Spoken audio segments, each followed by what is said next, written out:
Il faut respecter les opinions des autres. C'est très important. Bon, accepter l'opinion à bateau. Donc, bon, même si on Congolais, respect des opinions.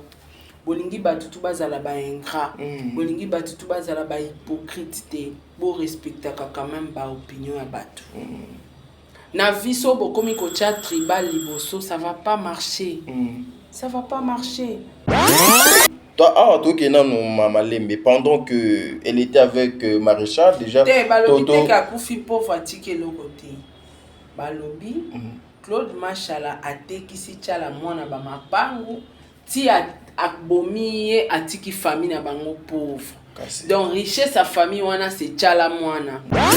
Aussi il y a des rumeurs qui circulent qui est maman Tchala à l'époque de Mobutu Ndé Asala qui est toute sa famille bah il y a Kinshasa. Penses-tu que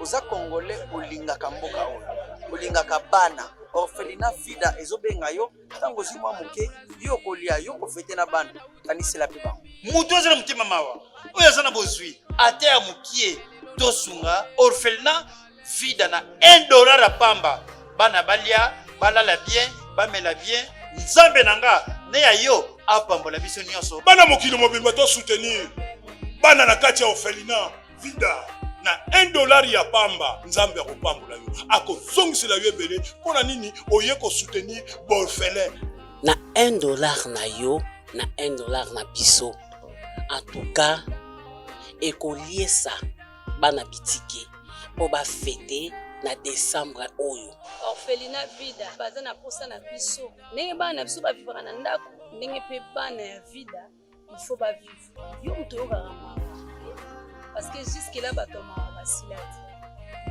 $1 seulement franc congolais ils en ont kaka 2000 francs pour la kosunga ba orphelin ba fêter bonne année neti kaka bana nyonso o bazala bandako ba parents soki tosangani bato ebele na ba $1 na biso vi ya bana wana bakolongola na mutu na bango ke bazalaka na baparent te alors soki ozopesa epai ya bana nzambe récompense nini kozala ndenge nini orphelinat vida baza na posa na biso orphelinat vida eza bongo structure oyo eza kokamba bana bitike bongo lokola bafete ya Noël na bonne année ekomi pembeni baza kosenga na bino oyo aza na motema malamu motema bolingo motema bonzambe opesi kaka $1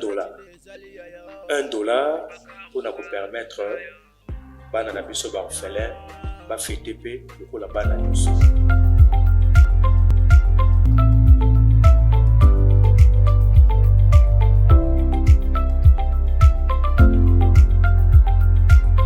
Vous êtes sur Top Media TV.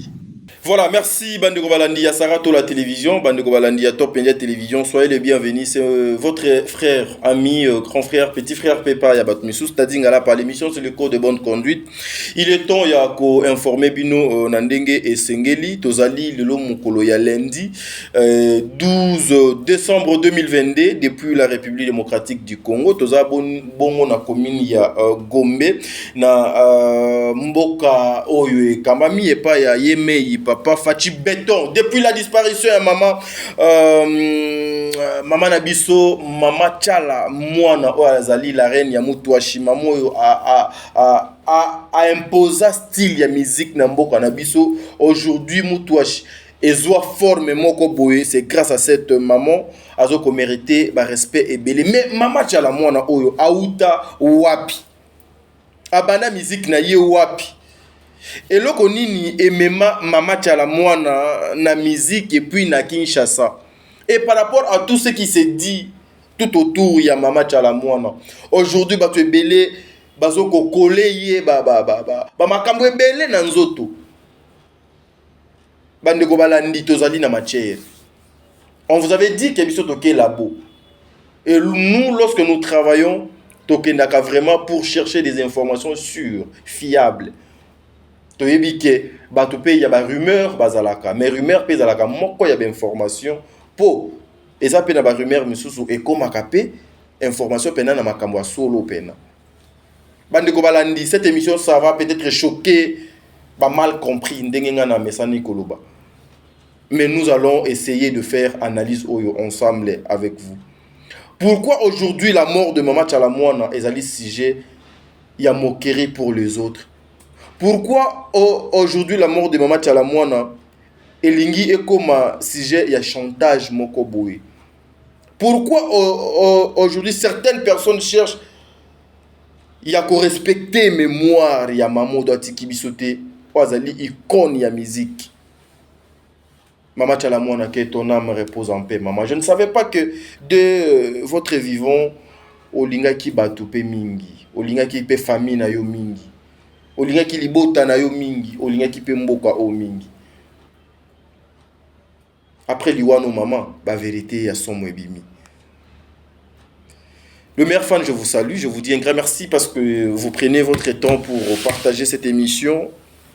Président Bébé, Maman Nathalie Nana Mosibou, Angelos Karouane, Solia Bambemba, Fatou Dokonti Makia Lakumba, Maman Bijoun Ketani, Maman 90%, Obonga na Papa Jean-Pascal Leka. Hein? Maman, un grand merci à vous, maman, je suis reconnaissant. Un grand merci à Maman Zozo, la femme de Papa Noema Bakalanzing à la Cour suprême, Maman Zozo, au Leka Wapi. Un grand merci à Maman Deborah Lubanda, Kilomera Calgary, Maman Surprise, hein? Lambingazor, na Calgary. Un grand merci aussi à Bertin Condé, depuis Canada, Bertin Condé. Non, il n'y a pas de comme toi, mon frère. Nzambe a Abaxelo Ebele, Apeso Ebele, émission Auto Bandango Awaboé, Bandigo Balandibo supporté. Mais vous allez me comprendre si je ne fixe pas mes yeux na caméra, no, nazo éviter lumière aux aliboso nanga. Par rapport il y a moi Missou et Zosalanga Pena bienté. Beaucoup comprendre ngai mais nazali na saratola yende tokoluka moto sala émission oyo on analyse oyo ensemble vraiment beau pesa biso mato inabino à la fin de cette émission vous allez comprendre qui était Mama Tchalamouana rôle naé a joué qui na musique ya mboka oyo. Merci beaucoup. Vous aurez le 4 vérités à Mama Tchalamouana d'où Mama Oyo Aouti et Lokoni Nemema na Kinshasa musique na bandiango ndenge nini. Et puis il y a tellement de choses ezawana bon de livre soki to lobado l'engagement ko oko fungola déjà caméra une façon et ça déjà sarato la malobato lo kwa moto sala analyse oyo bien parce que je sais bien que tokendaka na ba investigation pour aller chercher des informations pour vous informer sarato la mbote tadi ngala mbote na bandeko nyonso ba olanda biso na ngunga oyo en tout cas mbote na bino. Voilà, Mama Tchalamouana n'est plus, elle est partie. Mais après, juste sa mort, il y a des choses au Ezo Kobima. D'abord, lorsque tu entends parler de Tchalamouana, qu'est-ce que tu comprends tout autour? Il y a Kombo Anana. Tchalamouana, c'est un louba. C'est impossible. Il y a une signification. Papa, Bozo qui da Moussala Kop. Nalouba qui soki vous m'obéta. Vite fait, $5 et Bakamana salaire. Papa, Boluka, dictionnaire. Tchalamouana, ça veut dire. Tala sikondenge bobo simbi ba clavier le vrai baluba nana besoin na bino qu'est-ce que ça veut dire Tchalamouana biso ato continue merci beaucoup. Non ça analyse neni ko chatadi boni lolendo boza so yemeloko mibanti mapeka libandi wane ngeli obombi yango na chapeau comme lolendo mandefu tout ça là c'est quoi ça? Expliquez mon ninga na yebi chiluba te Tchalamouana la sini papa Dieu. Pitié. Tchalamouana la sini Pitié. Pitié. Non, pas pécassite. Ngape na bosoni Sarah. Zela na benga. Zela. Ngala do tuna qu'est-ce que ça veut dire Tchalamouana? Ngala do benga mutu. J'appelle quelqu'un maintenant. Pour mikolo comme bongo. Mais t'as dit ça ok. Donc ça non est loco te, on tchape ma peka. Te men na tuni ka question tout autour il y a Tchalamouana qu'est-ce que ça veut dire Tchalamouana parce que c'était juste une petite question Tchala d'abord donc ça veut dire quoi et Moana ça veut dire quoi donc Moana déjà yonanga to ebit Moana ndeni Moana c'est quoi Moana? C'est l'enfant. L'enfant et puis Tchala. Voilà, Bandeko Balandi, tu continuer la émission d'Abisso. Mais d'abord, la personne de Mama Tchalamouana, c'est qu'on peut co-retenir na Mama Tchalamouana par rapport à Saratola. En tout cas, Mama Tchalamouana pas nanga aza lokola baoba, aza icône, aza grande artiste. Et voilà. Donc aza chanteuse dans la langue maternelle na Nokamboka na bango. Alors voilà, pas nanga aza artiste. Mais aza baoba. Très bien. Azali Baoba, aujourd'hui sa mort Sarah, ils ont nécessité moi bamamou belé belé et je sais que yo zala na moi une tête bien faite aussi. Maman tchala moi na abotami awa historique naie, est-ce que au cause la na moi connaissance il y a historique il y a maman tchala moi na pour lelo akoma Baoba légende ya musique ya mboka na historique ezali parce que bon délivre asala portrait moko ya bongo. OK. Tchala mwana abotami na Kananga. Très bien, très bien. Aye Kishasa kuya ko ville batunyos to baluka vie. Très bien. Et abotara mwana moko na village na bango à l'époque. Mwana mo pas kufa que son nom repose en paix. Attends, toke Malembe Sarah. Mama Tchala mwana abotaka mwana moko et puis mwana wana akufa. Donc ce qui veut dire que ndenge mama ki boye atikeli biso ndeko moi c'était au bien ndeko ya mobali té. Très bien. Bana bandeko nae bakoma ibana nae bakoma nyoso ya. Très bien. Donc Mama Tchala mwana auta Kananga. Très bien. Villageoise. Voilà, merci beaucoup Mama Tchala mwana auta Kananga. Kuna mais après Kananga, boye inaye na Kinshasa, ayela ngona ndenge nini pe na moyenne. Elle est arrivée à Kinshasa quand et comment? Voilà, ça moi pas si mais. Très bien. Tu es bien à Kinshasa. OK. À Kinshasa, koluka ville, batu baluka ville. A travailler sur côté kati Gabon, Tchad, atamboli mamba mboke belé oluka ville na qui a se retrouvé na poto. Très bien. Mais aujourd'hui, ce qui se disait par rapport que Mama Tchala mwana, une grande dame qui a beaucoup fourni des efforts dans Mboka na biso, et puis elle était toujours à côté, il y a des grands messieurs. Qu'est-ce que tu peux te dire, Sarah? Bon, les causes à la vraie, par rapport à l'histoire de Yoka Yoka. Très bien. On ne confirme pas, mais ce sont des Léondis ou les Bamatro. S'il faut commencer par le maréchal Mobutu, voilà. Il paraît, à Zalarapé, moi si à président Mobutu, il paraît, Papa Mzé, les Aranakachaba, il paraît, parce qu'on n'a pas de preuves. Tout le monde a pu placer sali mariage et tout, donc on ne confirme pas. Très bien. Mais tout betara histoire, il y a babé lobining et lobamaka, on essaie d'analyser sur ça. Donc apparemment, à l'écap, on a à grande tête. Voilà, mais aujourd'hui aussi, il y a des rumeurs qui circulent, qui est Mama Tchala à l'époque de Mobutu Ndi Asala, qui est toute sa famille, il y a Kinshasa. Penses-tu que la rumeur wana pe koki kozala malam? Bon. La rumeur est là, on m'a bêté que le président m'a soutenir artiste naé, famille naé mobile à Kinshasa. Et ça témoignage à malam sur Mobutu. Très bien.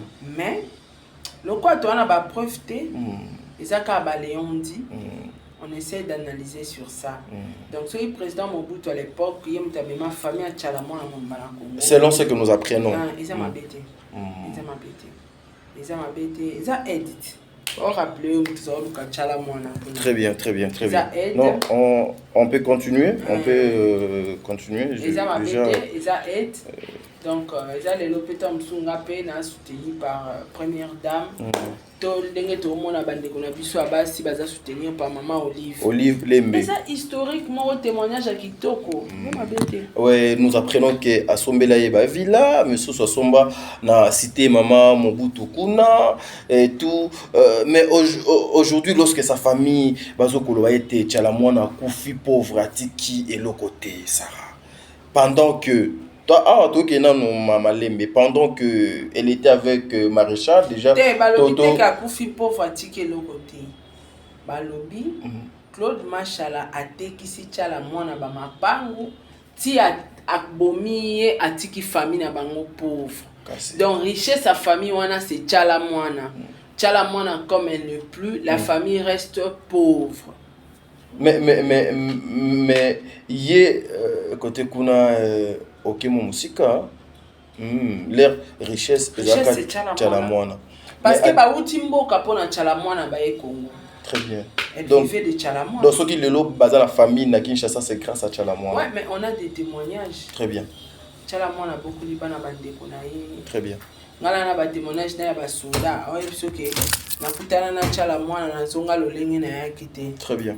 Donc maman Nazaki maman moko a aidé na ba musiciens congolais belé financièrement na ba conseil physiquement aussi amour abando sur la bien. Et puis azaide ana nature au kaba alingo mona mutu na pas cité.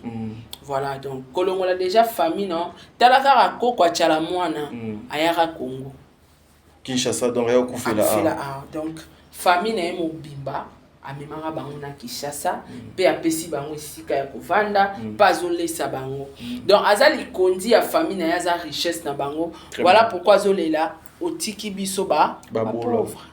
Mais est-ce que deux sont vivants bango baba profita kité po na yoki awa ete na bana ya baninga na ye misusu apesa bango misala misusu ba poto misusu atangisa siko boni bango moko famille kolela atiki biso mobola ba profita kité pendant que cette maman était na ba circuit na ba milliers ya bato minene ko profiter oyebi que déjà on a besoin de village, bah on a problème il y a lesson en anglais. Yes. Bah on a problème il y a étude. Bah ça rappelle à moi problème mon quoi complexe. Peut-être bah qui tenter bande konae, mais bana bande kona tangisi ba. Très bien. OK. Atako tuchala mwana ngo azaki attaché na présidence. Ndekona azata na diplôme mo tatanga te fazo ka poste. Non. Alors financier peut-être ça là ta business. Pour business c'est nga na ngo ba papier na ba étude pende belete. Très bien. Ngala yebi mutayebo komata kombonete matanga mbongo saka calcul makasi. Biki na papier non lac. Comment le moko do yebo komate. Non lac 10. Même bongo boy. I counting is good. I know escroquated is money. Yeah. Non. Oko escroquete. Azana kaki nyonso na mutu. Très bien. Adana o ateka ki lobe oyebisa ona ba mankala ba dépense tout ayebi pe ko calculer. Très bien. Vous comprenez. Donc peut-être ba profiter qui ko profiter liboso ta dit eza mutalongolo na mboka memo na Congo apesio pesika ovanda. Na village, oui. Oui, salamate. Très bien. Et salamate ça déjà un pas à mlongoli bango na mboka ina bango na Congo.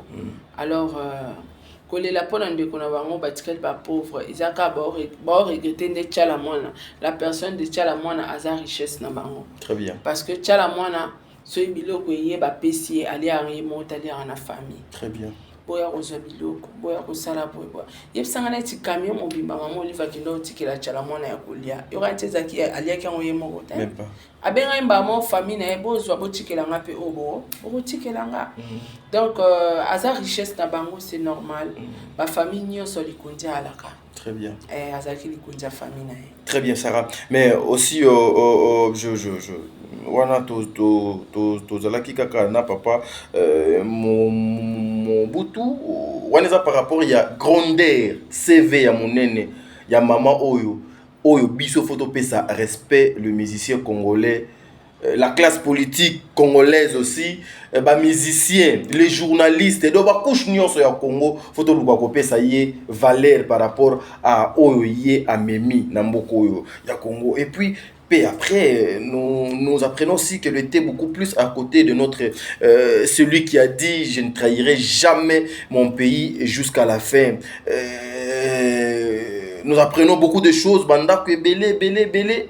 Boni le loko accusé que papa Claude machallah a teki banda kwana nyonso pendant que bazo sombela ye banda kwana papa Claude machallah azalate. Je suppose aussi que na kati ya buku mapangu kombo ya papa wana ezalate. Mais comment koloba ete biloko nyonso ye ateki siye na pouvoir nini sara? Pouvoir ya bolingo. c'est possible. Car On ne confirme pas. Hein. très ouais mais De part et d'autre, nyonso za makambo ezali na réseaux sociaux. Très bien. Biso batu to ke bimisa ngo te. Donc neti mama wana koloba que Claude Machala teke ici et ba mapango. Ça peut être vrai et cause à peu faux. Très bien. Et cause à la vraie na pouvoir ya bolingo. Très bien. L'homme peut manipuler sa femme par amour. La femme peut manipuler l'homme par amour. So peut au-delà, na ba fétiche, tu peux aussi manipuler ton homme, tu peux aussi manipuler ta femme. Très bien. Donc, et cause un peu possible que non, ma femme, tu sais, t'es kanda koyo, faut tout ça business, faut ça et l'or, mon cobo na boye. Par amour, maman tchalapé facilement, que ça pleure son mari. Na bolingo, tu peux facilement manipuler l'autre taille. Donc, et comment et comment paix à 5 mois si n'ate kalupa ngwana poya ngasa likamoko boye ata lupango yana kombo na ou pas ata na pouvoir ya ko manipuler moi si na ya te ki si c'est lupango wana poya ça na mbongo wana quelque chose donc cause à peu vrai côté musu c'est cause à la faux parce qu'on n'a pas de preuve place fait tout mon que Claude Machala bi bandit te kalupango yo et ça ngambongo mais loko la famille des oloba très bien. Voilà. Yango, j'en profite aussi pour dire bien que l'amour est aveugle, mais il y a certaines choses où l'amour et fongola yango moko misu penami balé bimi et beting parle ko la torche. Parce que moi aujourd'hui je sais pas le ba kisi mais ngape kisi do pozo ngeza pasipo et tikalo lekate. Otekisinga mutuka liboso. Lupangu yami balé. Ndako ya misatu nazo continuer ka côté kamen nazo zwa ba résultat makambo yo ozo sanga été loba kenga za kanya mapona bando continuer mais aujourd'hui s'il faut dire un mot ko sala nanu moi analyse papa Claude Machala ka to fanda ka bwi to la moki na tongo to yoki le mbinga zor ti lelo famille komi ko loba ete babala na te patati patata ba fanda kaka okoki ko sala analyse, il vient d'où d'abord, papa? Bon. Dès que tu as ba famille, on te bémission, direct. On ne confirme pas, mais il paraît, vient à Claude, à Outa, Afrique du Sud. Ok. Après avoir maman Tchala presté en Afrique du Sud, retourne après quelques temps, mon mort, mon père, il a parlé. Ok. Viens Claude Machala. Aya n'a parlé pas mère ou bien Ayekin lokola un Congolais un Kinois à zone. Non, Ayet producteur Aye au produire maman Tchala. Tout a été commencé comme ça. Voilà.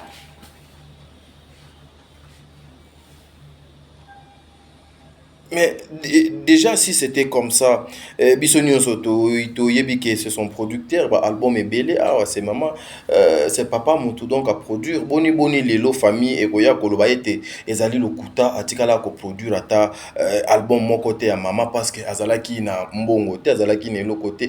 Est-ce que Ezali une façon, il y a ça la papa, tout chantage, ça na réseaux sociaux? Et cause à la paix chantage, et cause à la paix vrai. Et là, quand on a bas, maintenant, il y a place à coller la main, propos belé bimara, vérité belé oui, oui, après la mort, il y a mon tour. Donc, et coquille causala, vrai et coquille causala vérité. Très bien. Vrai pourquoi? Parce que le producteur est belé, il va produire, peu toi. Mais il y a Claude Machala, tu es bien capona chala moi, avant. Attends. Mais j'ai 30 p. Il y a plus à ça la production. Non, pas ça la production, mais j'ai 30 c'est ça chalamona. Abandonné na chalamona. Ah ok. Ouais, ah donc il a produit mais j'ai 30 lorsque mais j'ai 30 Ayaka pour collaborer. Ah ok, voilà. Je vois. Chalamona. Donc jusqu'aujourd'hui, tout le monde a son production sustain. Non, mais je peux avoir aussi la raison. Bah cause a la raison, mais bah cause a peine la raison parce que on ne sait pas.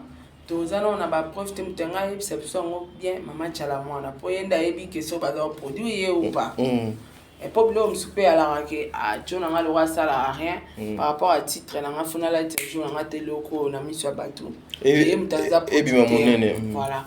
Cause a peu bablo moi ba genre wana mais on ne confirme pas tozondima mpe no bapropos ya famille te mpo la haine eza na kati baa na haine monene eza na kati oyo bazoreklame bongo richesse na bango aza te batikali bapauvre. Voilà. Bawelela nini pena si on regarde cette famille na papa Claude Machala bawelela pena lelo nini baweli ka chala mwana eza ka chala mwana mwasi nyonso soka banjiko mwasi nyonso asunga famille na ye soka bali famille sepelaka na ye te bamonaka deja mbongo eno bazwaka ekoma réduit so baboti bakomaka ntina niveau oyi na bana wana mpo bayebi ke ya bandako ede bana biso atangisaka bana biso alingaka bana biso ndenge aboti boye aokipe susu bana te bandeko te nini te abeli ya mokomo ayebisaka abisaka yango yo olingaka nabota te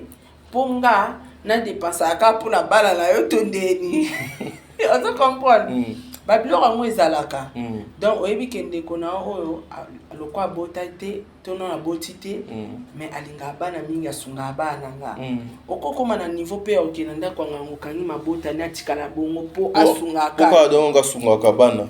Voilà, notre mère atikali mpo okota susi te mais na bainformation abokoli bana ebele bana bacousine bana bandeko atangisi bango baklasse yebisanga yo kanti ata Claude Machala te so mama Chala mwana botaki bana banga balinga bana wana te po affection wana azali na wana bana bandeko ne karma inga ekatana Très bien. anga koma ko s'en charger mingi na bana ni donc eza normal Claude Machala balinge te eza normal et surtout so ba moni neti et ça la ma poni bo monongo impossible et ça la ma so to kelete na bandeko basi famille ta msusu ya yo bayebi ke tadi akipaka biso baleki na ye akipaka mama akipaka bandeko tadi bolingo bala te mpo bayebi ke tadi so abali tokomo dépendre na mwasi na ye et puis mbongo na ya bandoka bolango na famille ya mwasi eza automatique bakolinga Claude Machala te bakolinga te. Mais c'est quoi aujourd'hui dans les réseaux sociaux nous voyons il y a une vidéo qui circule Maman Chala Mwana a présenté officiellement sa fille mbinga ya mwasi moko boye bana bandeko na ye kaka bana ya bandeko na ye Maman Chala Mwana bota mwana moko akufa na kananga akufa na rougeole kati les détails sont ici apparemment. Voilà, merci biso to linga ko kota na kati kuna penate. Moi tadi biso sara musala. Toko zala to sola na famille ba yebisi biso tout.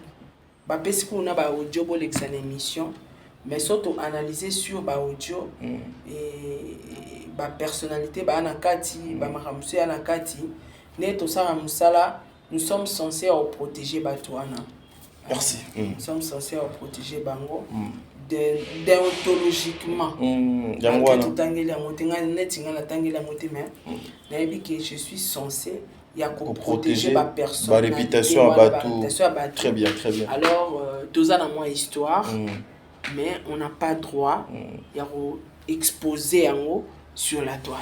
Très bien. Mais aujourd'hui, Sarah, j'ai appris par rapport à Babiloko et les Kaleka Nabetando Ike, était eloko opena mama wana azolela na motema na pasi ezali lupangu ya Mama Chala Mwana oyo basomelaka mama na bango epa ya moko ya bakonzi ya mboko oyo na ngiringiri kuna nde bisika famille efandaki lupangu wana bayaki koteka yango regret ya mama wana kolela ete tokomi bantelantela tozali susu na place ya kofanda te.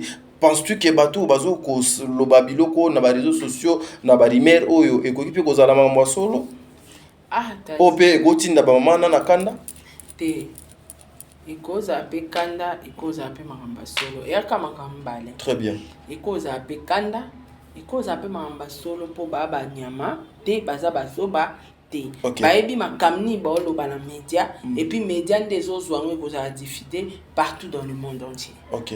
Très bien Sarah. Maintenant s'il faut ajouter un mot parce que je sais que c'est un terrain très glissant où nous ne serons pas à mesure de tout vous donner parce que il y a des choses où on peut pas faire passer en une émission mais comprenez seulement quelque chose que Maman Chala Mwana ne plus.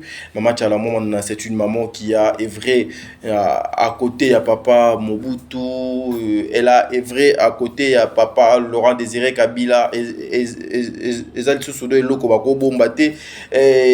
elle est restée fidèle na papa Joseph Kabila Kabange. Elle est restée fidèle à la musique Yambo Kanabiso, a travaillé à côté de Quadra, Batan et Belé. Elle a travaillé à côté de Kofi, de Werason, Batan et Belé, a travaillé à côté de musicien Belé, Batan et Belé, donc c'est-à-dire à Memi et Belé par rapport à Crénon Naye, par rapport à Moussala Naye. Mais cette question, elle n'est pas tribale. Parce que nous luttons aussi contre le tribalisme. C'est notre rôle aussi. Yango biso tolobaka, mon Congo, mon Ngala, mon Swahili, mon Pende, mon Teke, mon Yaka, biso nyonso tozali batu moko. Et pourquoi constant on a ça là, Sarah? C'est comme si Mama Chalamwana azalaka emete na epa ya bandeko na ye ya baluba. Yo pour ça la constant on? Bon. Dès tout le monde a caca. Tout le monde a caca. Mais apparemment, pesa bongo. Mais ils ont pas si peu mawa. Ils ont pas si peu mawa. Tous ont des défauts, tous ont un problème qu'on a vu. Surtout nous les Africains. Tu dois respecter l'opinion à Batouté. Très bien. Tu causes un dako moko. Yosa imanyenga avec lui bien. Toko zanda kumoko yoza pour faire ngaza pour fali. Est-ce que nautika yo kufa parce que za pour fali ngana pour faire? Jamais. Est-ce que nautika basalo mabe po yoza pour DSMP ngana pour vita? Il faut respecter les opinions des autres. C'est très important. Bon accepter ba opinion ba de lo ke bo mabso ba congolais respect des opinions. Bolingi batutu bazala ba ingrat, bolingi batutu bazala ba hypocrite te, bo respecta quand même ba opinion ya batu. Na viso bo komi ko cha tribal liboso, ça va pas marcher. Parce que ngala koza mungala, mutako bongisa vi na Mswahili. Très bien. Na koza muluba mutako bongisa vi na ngala. Na koza mukongo mutako bongisa vi na Yombe. Motetela, tout ça là, biso tout ça bandeko, tout ça nous sommes africains. Très bien. To elo ke boma biso ka to respecta ka ba opinion ya batuté. C'est ça. Toko zala ndako moko yo za muta pepper denga za UDPS. Il a cité photo boma. Non.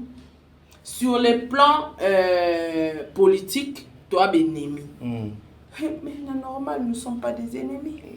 Tout ça le col là ba joueur concurrence d'habitude zali na terrain. On a été so basisi ba o bache baninga bi mena suka basarani. Ba yamanaka. Oui. Ata aniati atakle ye po acha bite mena suka ka aye abendi.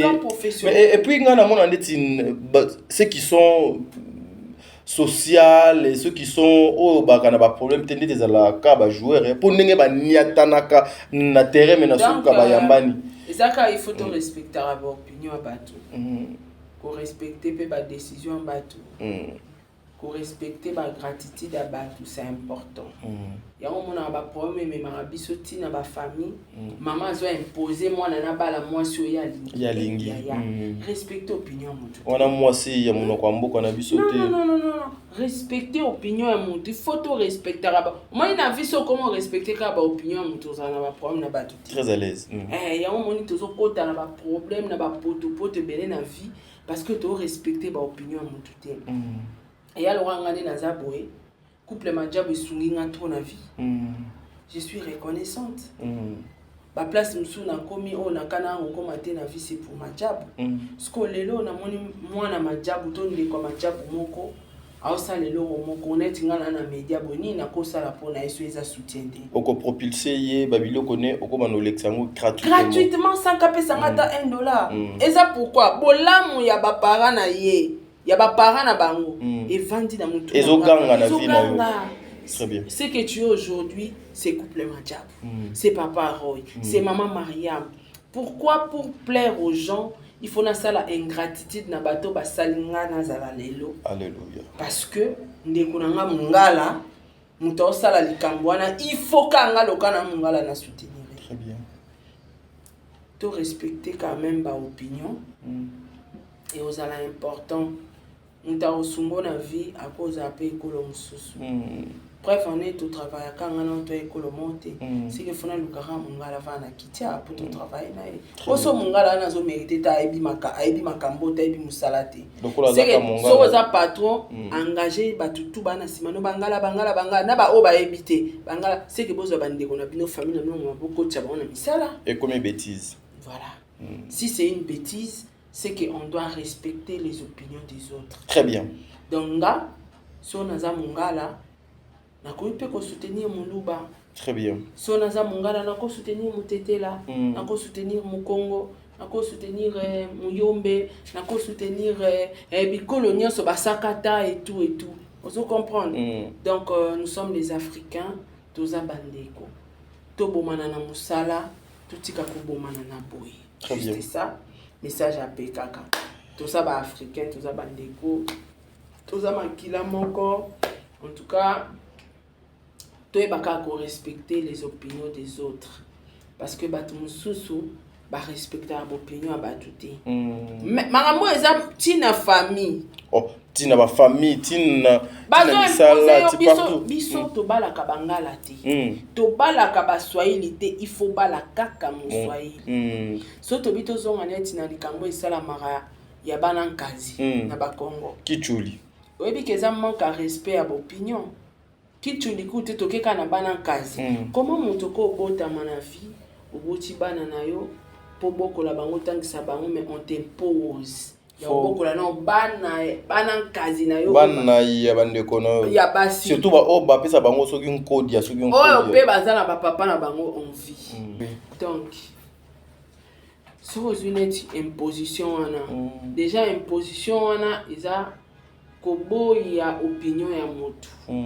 Opinion nanga nakoloba non salisa bana leki nanga po leki nanga pas salisa nga de son vivant. Très bien. Et ça opinion momona mutu mo atelemela ka opinion azanga ate tamsu moi c'est opexo ça bango bana ndeko na yo bona. Il faut respecter les opinions des autres. C'est très important dans tous les domaines. Yeba ke mutu wana za humain azape na ba ndeto za boye. Toi na bato sepela na bango ti. Bazebele. Même na politique, même na musique. Au mona ke wa mungala meta mso sepela na muluba. Wa mungala sepela na muyombe. Esa opinion nanga. Sikoyo so ngane ti boye na sepela na ngata mso na fera économie. Fere aza muyombe. Fera muyombe. Na sepela na fere. Esa opinion nanga faut bo respecter ngo. Très bien. Et la cité que le roi na sepela na fere makasi boye. Bino bangala nyonso boyi na Sara parce que ya mongala soutenir muyombe. Non. Fali azaki ndeko nanga. Mais tant que j'ai makamo esenga ina loba sur Fali, je parlais. On se comprend. Et ça pas opinion ya batu, il faut qu'on respecte yango. Très bien. Il faut respecter yango. Bikolo nyonso, on est ensemble. Merci beaucoup. Les Luba, Tetela, Muswahili, Mukongo, Muyombe, Musakata, Bikolo wana nyonso, toza libota moko toza famille, s'il vous plaît. Poto za la bien. Toye baka ko respecter ba opinion baninga juste ça. Merci beaucoup bandeko balandi ya Sarato la télévision bino ba epé bola na biso na ngambo to pende télévision to komi bongo na suka ya émission na biso avana pesa mama Sara lilo ba ya suka. Ko santé mutata la intérêt na tadi yo kutani lelo na musakata mo boye apesi musala sombela onda kwa lesa ka bien apesa kombongo bien yo otika musakata wana pona olanda ngande kono mungala jamais. Nalandika principe ya réel. Histoire eza réel na vie ya mututu que mutu asunganga na vie na koka kosala ingratitude envers yete. Voilà. So bato ba komi na niveau élevé ya ko penser bongo. Lobeza na makambo susu. Mais ce qui est nango normal ka boye, il faut quand même qu'on respecte ba opinion baninga. Très bien. Mot de la fin na yo, poto En kabona. tout cas, na mot de la fin te, mais non senga kaka tolingana. Tolingana totika makambo yaza ekolo monanga te yaza ekolo monanga c'est que soki tuza ekolo moko te osunganga te soki utinga na nzela nazangi mai to naza na maladi to na kwei na sali crise soki toza na ekolo moko toleka ngai tolingana tozala ekolo moko upa toza baafricain toza bandeko. Merci. Merci. Mama Tchalamouana, avec 60 et quelques d'âge, donc elle était encore Azalaki Nan. Azalaki Nan. 66 et 62, dans 64 ans. 64 ans, si je ne m'abuse pas. Elle n'avait même pas encore 70 ans. Aujourd'hui, nous parlons de Mama Tchalamouana parce qu'elle n'est plus. Respectons aussi mémoire à Bato, Bazotika Abisso. Mais depuis un certain moment, j'ai l'impression que aujourd'hui les Baoué ne sont plus basés sur na valeur ou anaté en fait. Mais c'est que nous avons Nakolo Bakaka, heureusement que le ridicule ne tue pas. Que ton âme repose en paix, maman. Biso ba etotikali na kibomoto boye vivant to banga ka nzambe parce que liwana yeto moni mais abiso ba misusu to ebité soki to ezande nini. Restons vrais, loyal na ba engagement na biso, fidèle na onyo sotozo kosala. Il y a des choses où des fois mes frères et sœurs bon, c'est un terrain glissant. Ça, je vous dis, c'est un terrain glissant. Un terrain vraiment glissant. Et puis, c'est sérieux. C'est sérieux. Le bon délivré. Donc, merci.